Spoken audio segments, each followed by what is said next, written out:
গরিবের দাম নাই কোনোখানেই। আপনার বাড়িতে বলেন, নিজের এলাকায় বলেন, শহরে বলেন, কিংবা এই প্রবাসে বলেন, আপনার আমার গরিবের কোনো দাম নাই। সো আমাদের ভোট দিতে হবে। তো ভোটটা আমরা দিব ইনসাফের প্রতীক দেখে দেব। যে ইসলাম কায়েম করতে চায়, ইসলামের জন্য আছে, আমরা তাদেরকে বেছে নেব। এখন ডাইনে বাবা অনেক কিছু অনেকজনে বলবে, ওইদিকে তাকাইলে হবে না।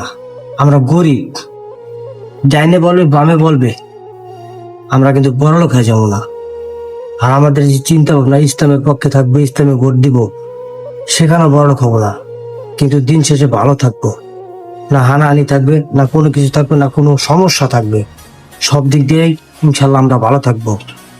একটা কথা মনে রাখবেন, আমরা প্রবাসে আসছি, এখানে কিন্তু একটা চুরি করতে পারি না। ভয় লাগে যদি হাত কেটে দেয়। এখানকার একটা আইন আছে, একজনকে মারতে পারি না, ভয় লাগে যদি আবার পাথর দিয়ে মারিয়া ফেলায়, ফাঁসি দিয়ে মারিয়া ফেলায়। এটা করবে এখানে, যদি আমরা কেউ কিছু কারো চুরি করি আমাদের হাত কাটবে, কাউকে মেরে ফেলি তাহলে আমাদের গলায় ধরে দিবে, মানে ফাঁসি দিবেই নিশ্চিত। সো আমাদের ভয় থাকে। এরকম একটা আইন আমাদের দেশে হবে যদি ইসলাম আসে। মনে রাখবেন, আপনার ভোট আপনি দিবেন, তবে ইসলামের পক্ষে দিবেন।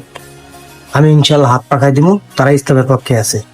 এবার আপনার মন্তব্য আপনিও করতে পারেন। ধন্যবাদ।